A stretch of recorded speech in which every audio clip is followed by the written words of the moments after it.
aspects of spiritual life that I wanted to touch on today. It's actually quite a big subject and there's much to it, and really at this point we can only give you a bit of a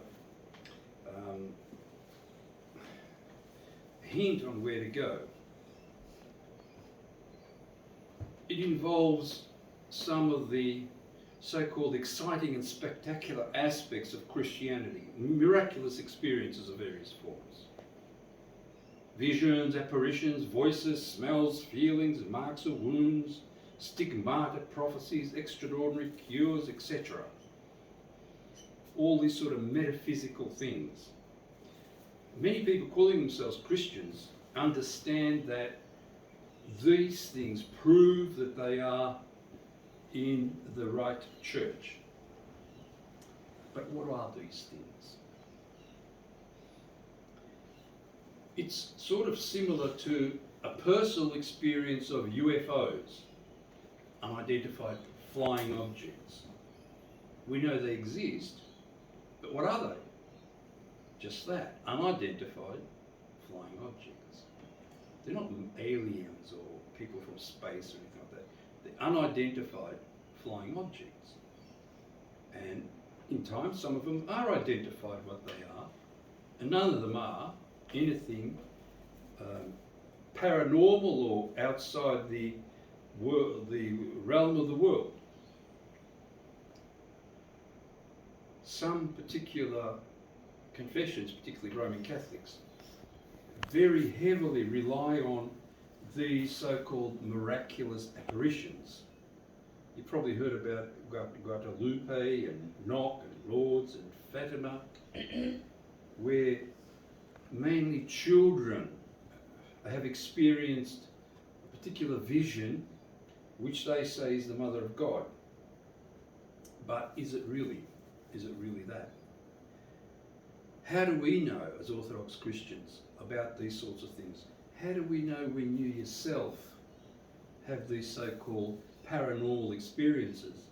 And what is the yardstick that we have to analyse that and to measure it in the sense of whether it is true or not?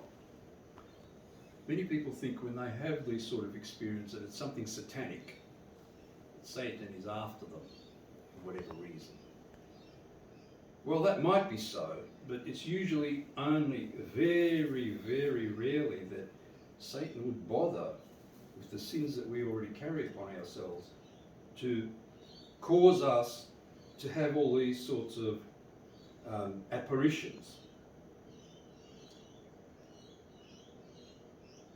There are various aspects to human physiology itself which can cause these sorts of things to become manifested in a person.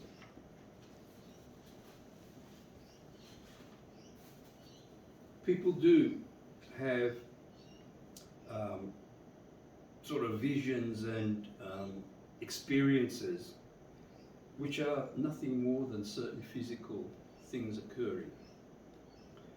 They happen quickly and they happen without anyone having the ability to see and test what they actually saw. And we have the Holy Fathers to guide us in all of that. What we are supposed to do when these sorts of things happen to us.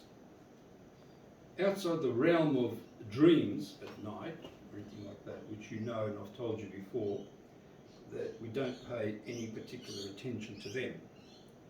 And if they come and come, you still don't pay attention to them.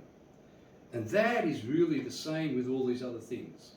As Orthodox Christians, our spiritual life consists in not paying attention to what we think are these paranormal experiences. Those who have them, particularly in the Orthodox Church, and come to confession and confess them,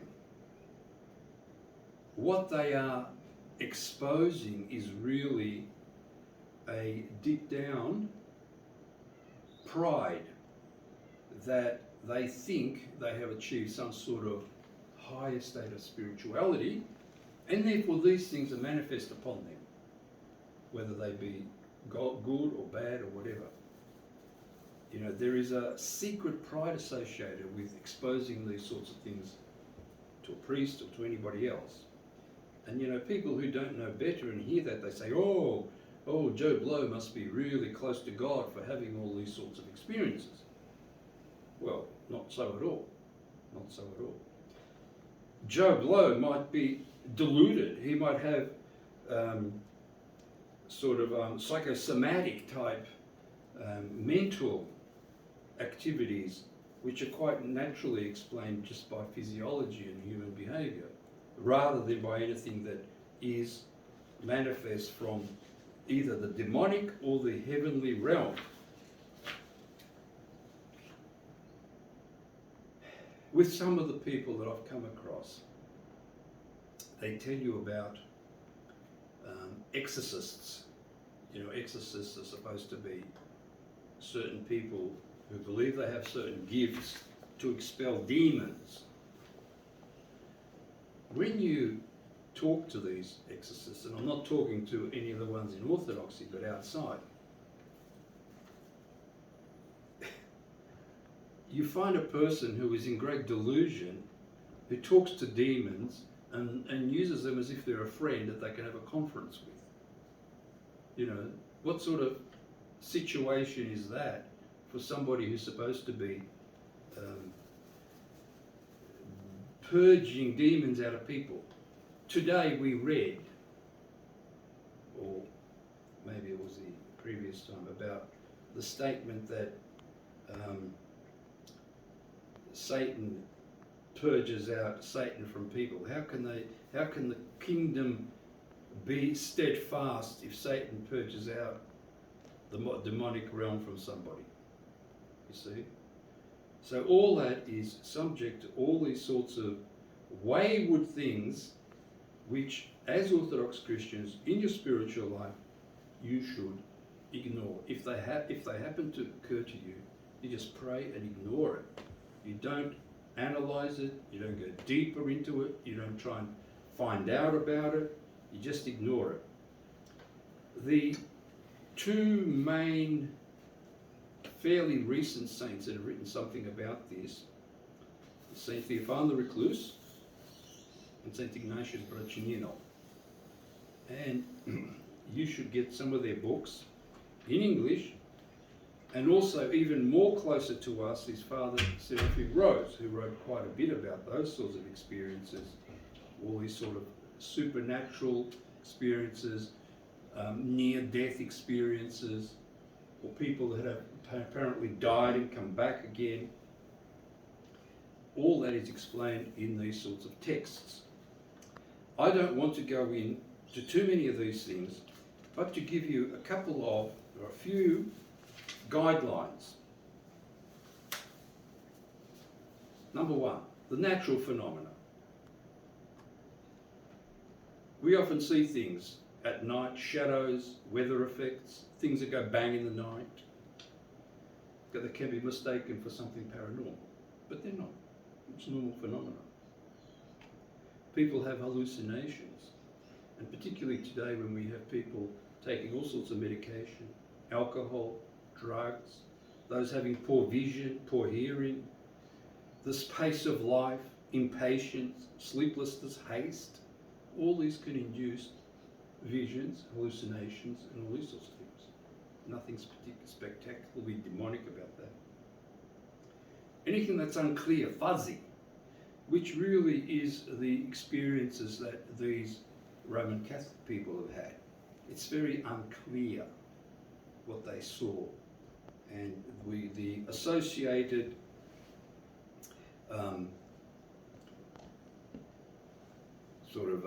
explanation of that is also very hazy and unclear. And if people start adding all sorts of things to that, it only gets worse. The fact that they were children is another sort of indicator that these things are impressions and not the real thing. One of the biggest ones that we hear about these sorts of things happening outside Orthodoxy is when that vision or that voice starts teaching you or telling you things that are quite obviously in the church heretical. Things like Immaculate Conception, bleeding hearts, purgatory. There's even one apparently involving the Mother of God in a hazy way, where she says that we have to go and convert Russia to Christianity. You know, Russia's been Christian, and strongly so, for over 1,000 years. And in fact, in the past century, it withstood for 70 years the greatest persecution against Christians that the world has ever known. Far, far greater than what was happening in the first century, or the first centuries.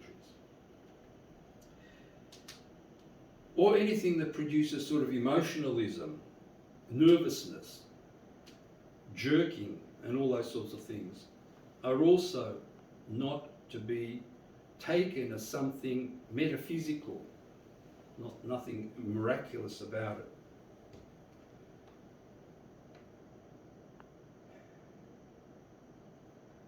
In any way, what I want to do is make a short list of some of these things and have it printed or have it available to be read, just so that you all have this sort of yardstick that when some of these things pop up and people tell you about it, or you yourself experience it, you can very quickly find out, is this real?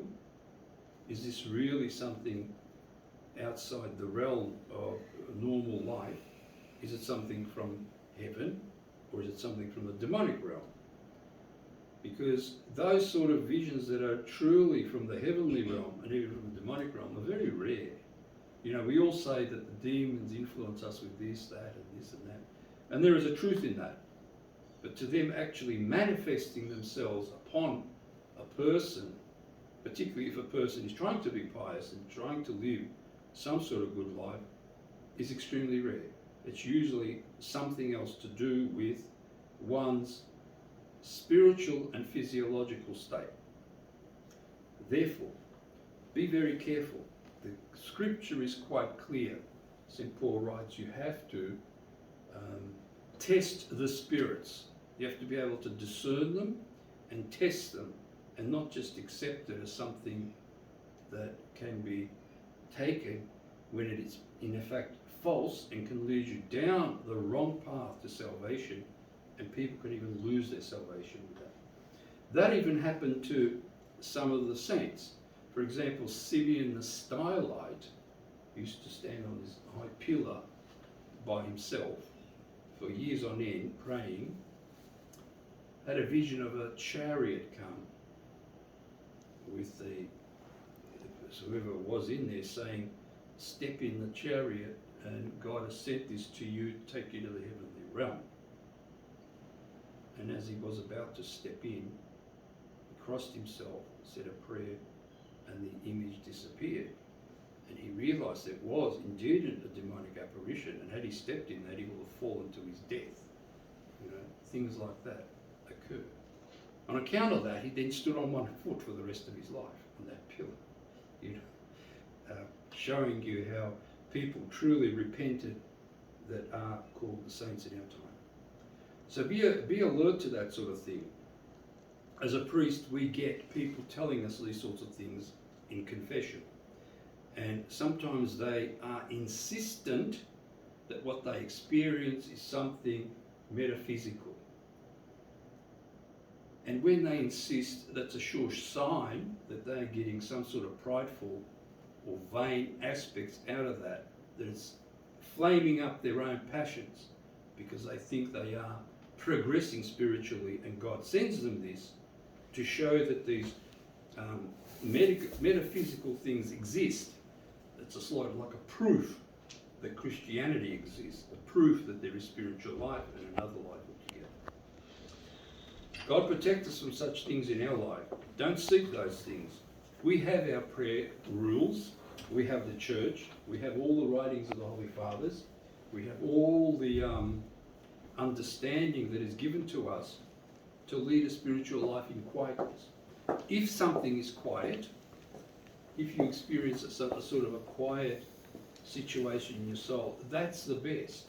that is more a sure sign of something good happening in your spirituality, rather than these upsets and all these sort of metaphysical phenomena that cross our paths in this life. And as the Holy Fathers say to this day, the world is full of spiritual noise, not only spiritual but sort of physical noise, things like the electromagnetic radiation, which just ponders everybody, bombards them from all directions in different forms. All those things can cause a person to experience hallucinations and various experiences which are not as such from either the heavenly or demonic realm, but purely something physical that, like UFOs, is not explainable right now necessarily, but it's there, and it's nothing to be particularly proud of or to hang on to in your lives and thinking that you are progressing somehow by having these things. God protect us from such outcomes in our life, and may we have that peace which is the true indicator that our spiritual life is more or less going on the right path.